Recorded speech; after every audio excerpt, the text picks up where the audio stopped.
মই বৰ্তমান টুপচিঙা গাঁৱৰ পৰা কৈ আছো ৰাজীৱ হৰিয়াক আমি জীয়াই ৰাখিব লাগিব ৰাজীৱ হৰিয়াক আমি সদায় আবাৰ বুকুত ৰাখি কাম কাজ কৰি যাব লাগিব তেতিয়া অসমীয়া জাতি জীয়াই থাকিব বন্ধুসকল আমি কুন্দিল নগৰ গৈ আছো কিয় গৈ আছো আপোনালোকে চাই থাকিব যেহেতু আমি সমন্বয়ৰ যাত্ৰাত আছো এয়া আমাৰ হিমন্ত হাজৰিকা আৰু মই বৰ্তমান শিৱসাগৰ চাহ খাই আছো চাহ বিৰাট ধুনীয়া বনাইছে কি নাম তোমাৰ মৃত্যুঞ্জয় হাজৰিকা ভালকে বনোৱা ন চাহ কিমান দিন হ'ল তোমাৰ 4 বছৰ ধুনীয়া এয়া হাজৰিকা একদম জেগাত সোমাইছে ন হাজৰিকা বৌ কি হৈছে ন হয় হয়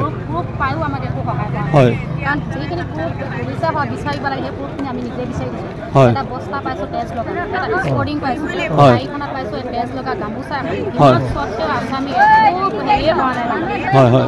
কোন জেগাত এইটো ডিমৌ কৰডিঙীয়া আমি মানে আমিও এটা বেলেগ কাম এটা আমি মানে ৰাজীৱ হৰিয়াৰ তাত এখন ফুলনি বনাম না শুনক বুজি পাইছোঁ আপোনালোকৰ আৱেগৰ কথাটো বুজি পাইছোঁ আমি বোকাহাটৰ পৰা আহিছোঁ তাত যাম মানে হেৰি ফুলনি ৰৈ দিম কোনো আপত্তি নাই এইটোতো যদি আপোনালোকে দয়া কৰে যাবলৈ দিব পাৰে নিদিলেও নাই কোনো আপত্তি ৰাস্তা বন্ধ যেহেতু মাৰ্ডাৰ কেছ হৈ আছে এনেদৰে বৰ্তমান আমি দিব খোলা নাই ঠিক আছে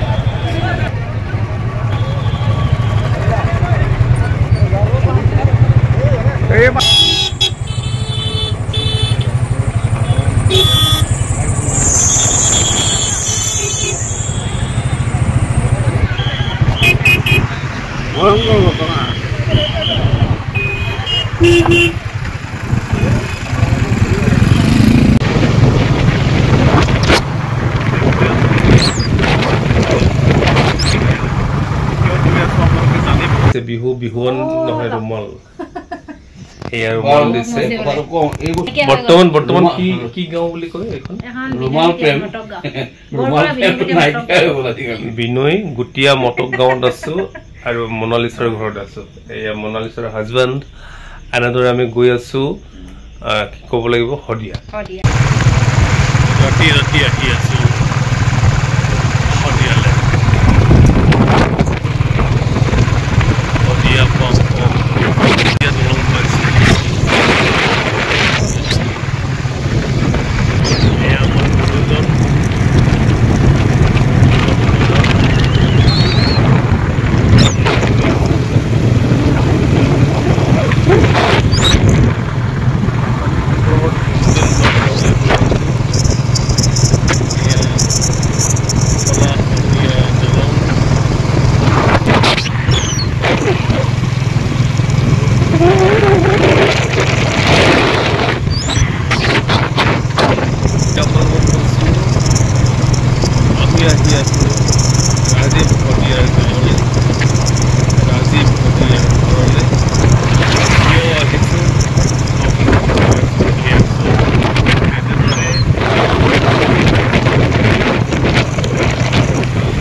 কুণ্ডিল নগৰৰ পৰাই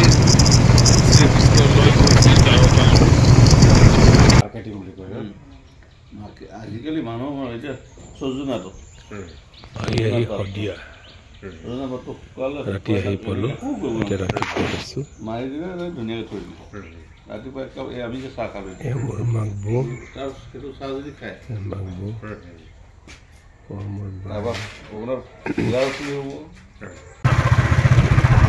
শদিয়া পালোহি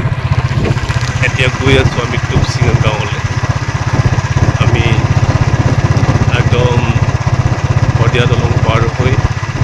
যোৱাকালি আহিলোঁ ৰাতি বৰ্তমান গৈ আছোঁ টুপচিঙা গাঁৱলৈ একদম কলেজৰ কাষৰ পৰা শদিয়া মাছ চাৰিআলিৰ পৰা সোমাই আছোঁ নামনিৰ টপৰ ছাইড হৈ সোমাব লাগে টুপচিঙা গাঁৱলৈ গৈ আছোঁ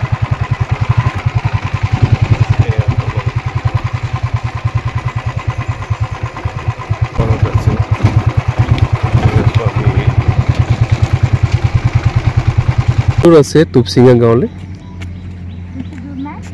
অঁ এইখন নদী কি নাম কুণ্ডিল নদী কুণ্ডিল অ' আচ্ছা আচ্ছা আচ্ছা ঠিক আছে ঠিক আছে কুণ্ডিল নদীৰ পাৰত আছোঁ যিহেতু কুণ্ডিল নগৰ বুলি কয় শদিয়াক সকলোৱে জানে আৰু এই কুণ্ডিল নদী পাৰ হৈ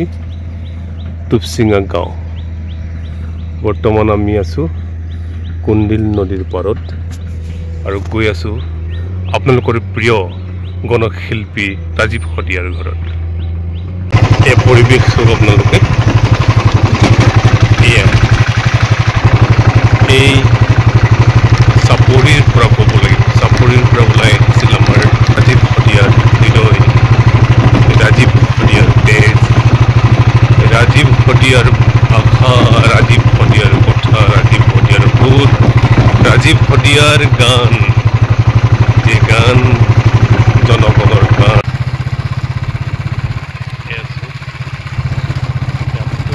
গাঁৱলৈ গৈ আছে এই আপোনালোকৰ পৰিৱেশ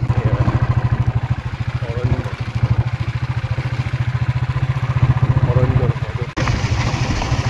বহুত ধুনীয়া প্ৰকৃতিৰ সুবল গাঁও পাইছে এই টুপচিঙা গাঁও আমাৰ ৰাজীৱৰ গাঁও আমাৰ অসমীয়া জাতিৰ অস্তিত্বৰ গাঁও অসমীয়া জাতিৰ তেজৰ গাঁও এই টুপচিঙা গাঁও ৰাজীৱৰ ঘৰলৈ গৈ আছে সকলোৱে জানে ৰাজীৱৰ পৰা আমি চাম সুন্দৰ পৰিৱেশ প্ৰাকৃতিক মনোৰম পৰিৱেশ পৰিৱেশত ৰাজীৱ শদিয়াই জন্মগ্ৰহণ কৰি অসমীয়া জাতিৰ বাবে কৰি গ'ল অসমীয়া জাতি এক হ'বলৈ হ'ল অসমীয়া জাতিক ৰক্ষা কৰিবলৈ হ'ল এয়াই আছিল ৰাজীৱ শদিয়াৰ চিন্তন গান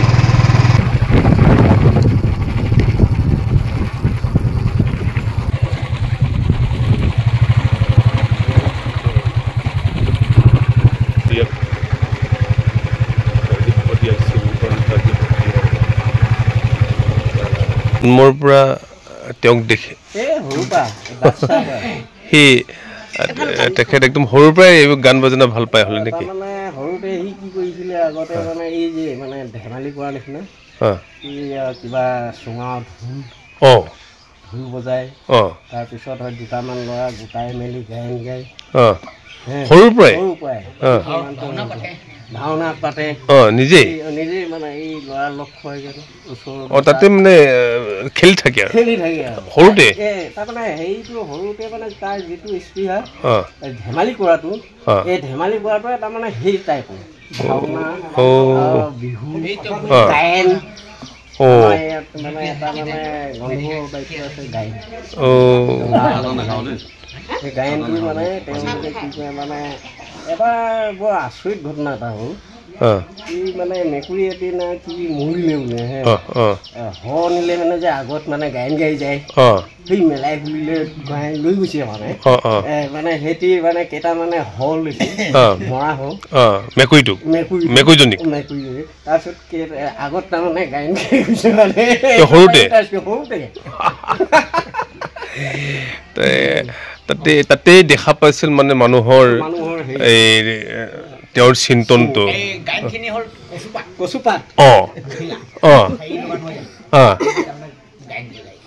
হয় নেকি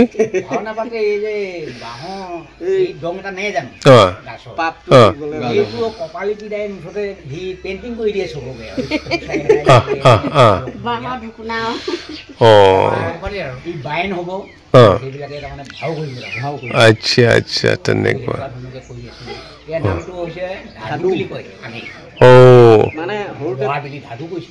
ধাদু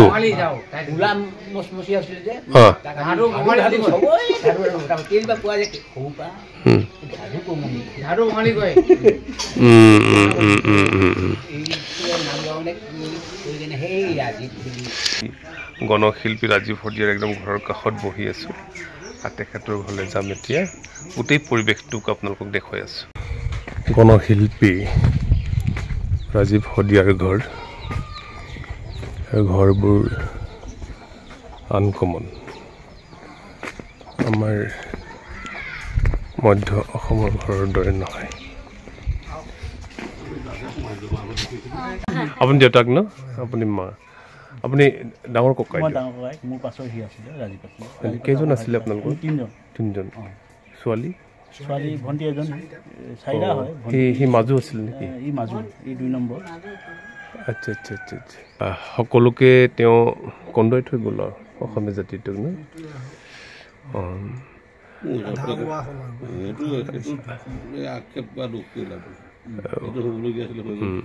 আপুনি সাংস্কৃতিক দিশত আছিলে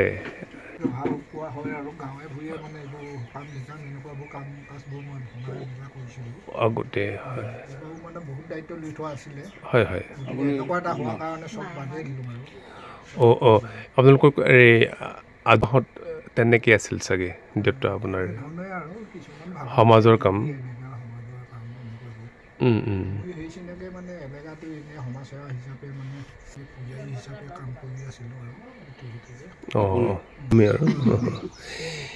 শদিয়াটো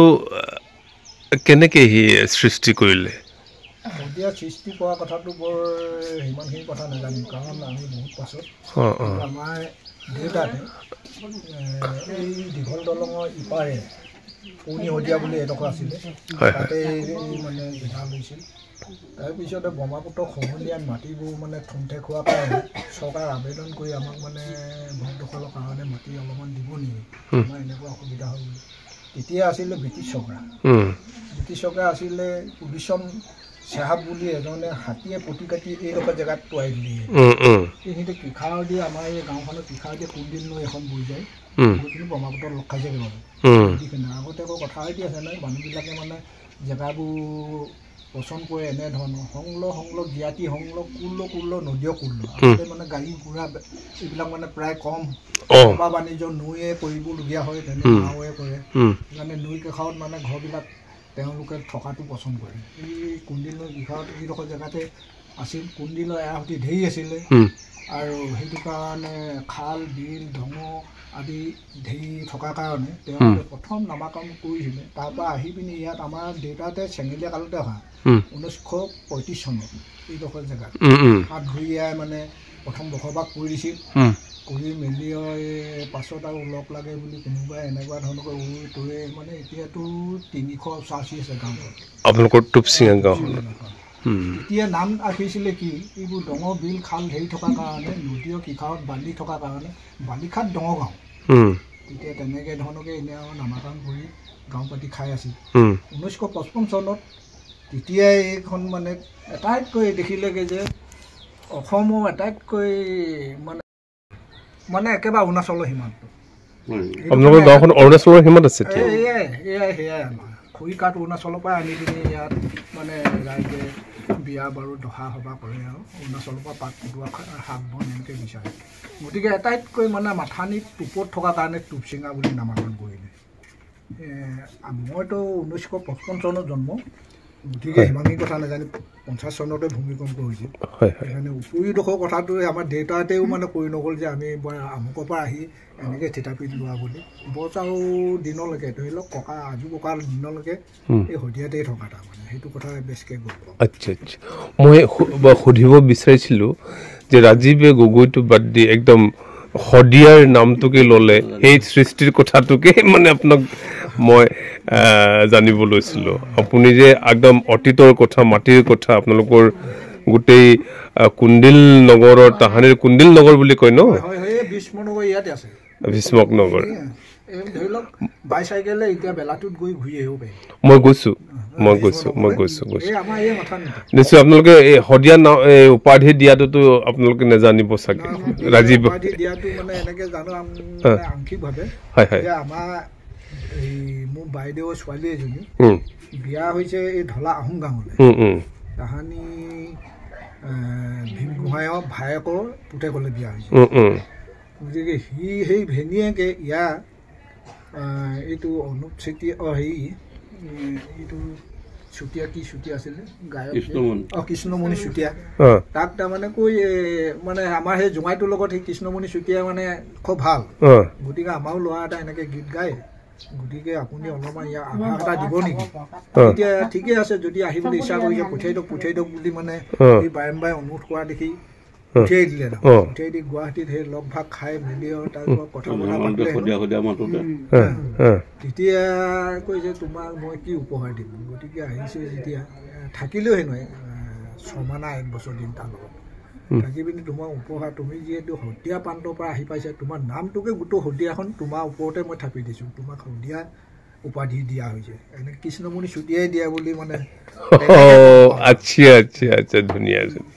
নহ'লে আগত গগৈয়ে লিখি আছে। বৰ্তমান ৰাজীৱ শদিয়াৰ ঘৰত আছোঁ এই পৰিৱেশটো আপোনালোকক দেখুৱাই আছোঁ তেখেতৰ পত্নী নাই যিহেতু তেওঁ থাকে তিনিচুকীয়াত আৰু বৰ্তমান মাক দেউতাক দাদাকক লগ পাইছোঁ আৰু গোটেই পৰিৱেশটো আপোনালোকক দেখুৱাইছোঁ এখন পথাৰতেই তেওঁৰ দহা কাজ কৰিছিল হাজাৰ হাজাৰ লাখ লাখ মানুহ ইয়াত সমবেত হৈছিল সেই কথাটো সকলোৱে জানে বৰ্তমান আমি শেহতীয়াকৈ তেখেতৰ সমাধিস্থলী চাব আহিলোঁ আৰু আপোনালোকৰ গোটেই পৰিৱেশটো বৰ্তমান দেখুৱাই আছোঁ সেউজীয়া পৰিৱেশ গোটেই পথাৰখন সেউজীয়া হৈ আছে আৰু এই সেউজীয়া পৰিৱেশটো সদায় দিন থাকিব লাগিব এই কথাটো চিন্তা চৰ্চা কৰি আমি আহিছোঁ ৰাজীৱ শদিয়াৰ গাঁৱলৈ ৰাজীৱ শদিয়াৰ ঘৰলৈ ৰাজীৱ শদিয়াৰ সমাধিস্থলীলৈ এই আপোনালোকক দেখুৱাই আছোঁ তেখেতৰ সমাধিস্থলী এচক এই ডাঙৰ ককাইক এয়া পৰিৱেশ ৰাজীৱ ইয়াতে যদিও আছে অসমীয়া আইৰ বুকুত অসমীয়া প্ৰত্যেকজন হিয়াৰ মাজত ৰাজীৱ শদিয়া সদায় আছে সদায় থাকিব লাগিব এই তেখেতৰ সমাধিস্থলী প্ৰয়াত গণশিল্পী ৰাজীৱ শদিয়াৰ সমাধিস্থল টোপচিঙা গাঁও শদিয়া বহু মানুহ দেখিছে বহু মানুহ মৰিছে বহু মানুহৰ কথা জানে কিন্তু ৰাজীৱ শদিয়াক আপোনালোকে বেলেগ ধৰণে নিশ্চয় জানে এয়া ৰাজীৱ শদিয়াৰ সমাধিস্থলী আৰু এই সমাধিস্থলীলৈ আহিছোঁ আপোনালোকৰ বাবে গান গোৱা আপোনালোকৰ বাবে চিন্তা কৰা গণশিল্পী ৰাজীৱ শদিয়াৰ বাসগৃহলৈ আৰু জীৱনৰ গোটেই যিমান দিন জীয়াই থাকিলে কি কৰিলে সেই কথাটো সকলোৱে জানে কিন্তু এই স্থানত আছে নিজৰ মাতৃ বুকুৰ কোলত শুই আছে আৰু সকলো অসমীয়া জাতিক শুয়ে তেওঁ জগাই আছে।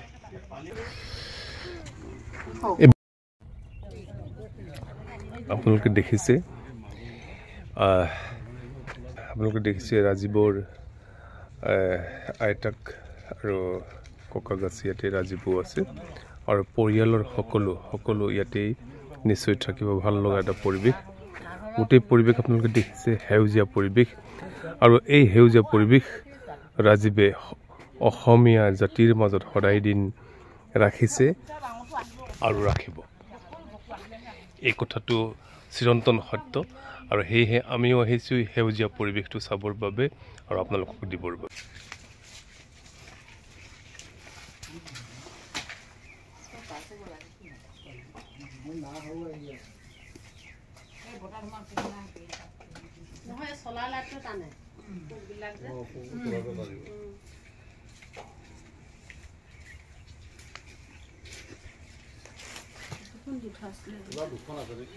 চলা দুখন আছে দুটা লাইট আছে ভিতৰত এটা আছে দুখন চলা দুটা লাইট কম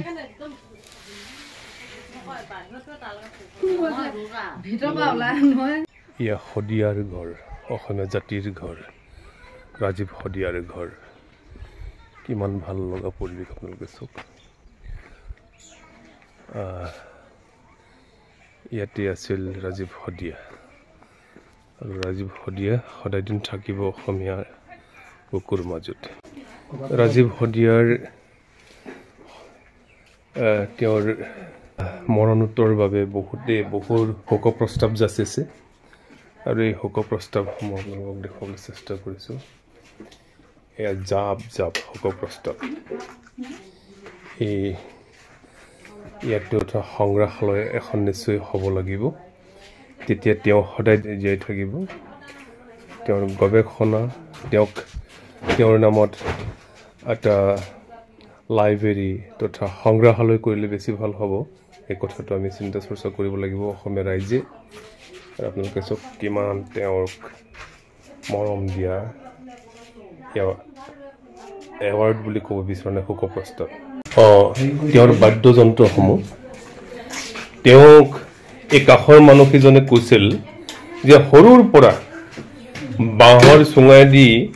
তেওঁ বজাবলৈ আৰম্ভ কৰিছিল নিশ্চয় তেওঁ হাত বলোৱা এয়া ঢোলকি নাল এয়া ঢোল এয়া খোল আপোনালোকে দেখি আছে এয়া হাৰমনিয়াম তেওঁৰ চুই চাব লাগিব এয়া ৰাজীৱ শদিয়াৰ জীৱনটো ইয়াতে জড়িত হৈ আছে আৰু নিশ্চয় এই সকলোতে ৰাজীৱ শদিয়া এতিয়া আছে ইয়াতেই এইবোৰ সদায় দিন আমি জীয়াই ৰাখিম আৰু জীয়াই ৰাখিব লাগিব আৰু নতুনকৈ আমি ৰাজীৱ শদিয়াৰ চিন্তা চৰ্চাৰে আমি ৰাজীৱ শদিয়া গাঁৱে গাঁৱে জন্ম দিব লাগিব অকল টুপচিঙাত বুলি নহয় সকলো অসমৰ প্ৰান্তে প্ৰান্তে আমি ৰাজীৱ শদিয়া সৃষ্টি কৰিব লাগিব ৰাজীৱ শদিয়াৰ চিন্তাৰে আমি অসমখনক গঢ়িব লাগিব অসমীয়া জাতিক জীয়াই ৰাখিব লাগিব এই কথাটো আছে সেয়েহে আমি আহিছোঁ ৰাজীৱ শদিয়াৰ চিন্তন ৰাজীৱ শদিয়াৰ যি জন্মৰ যি মাটিৰ গোন্ধ এই কথাবোৰ জানিবৰ বাবে আৰু অনাগত দিনত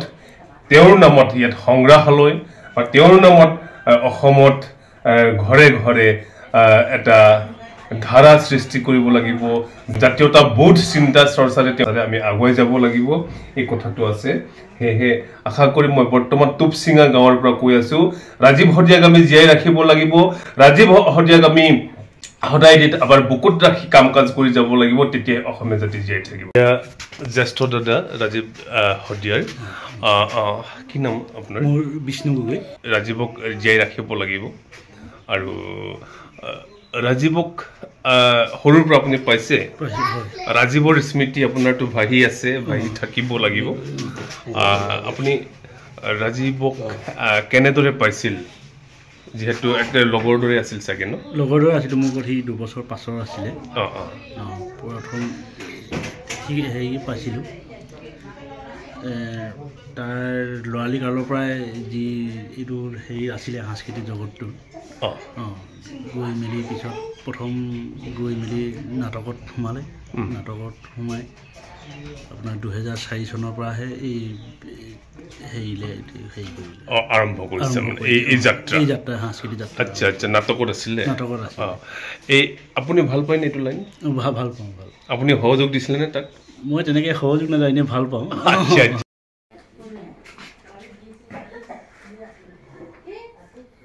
কি ধুনীয়া হাঁহি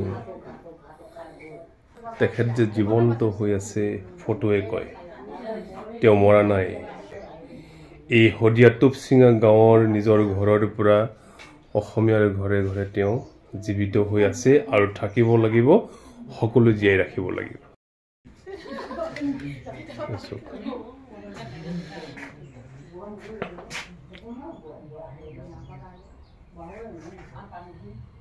আমি টুপচিঙা গাঁৱলৈ আহিছিলোঁ ৰাজীৱ শদিয়াৰ ঘৰলৈ আহিছোঁ ৰাজীৱ শদিয়াক সদায় দিন আমি অসমীয়া সমাজৰ মাজত অসমীয়া জাতিৰ মাজত জীয়াই ৰখাৰ স্বাৰ্থত আহিছোঁ যদি ৰাজীৱ শদিয়াক ভাল পায় নিশ্চয় আপোনালোকে আমাৰ ভিডিঅ'টো সহযোগ দিব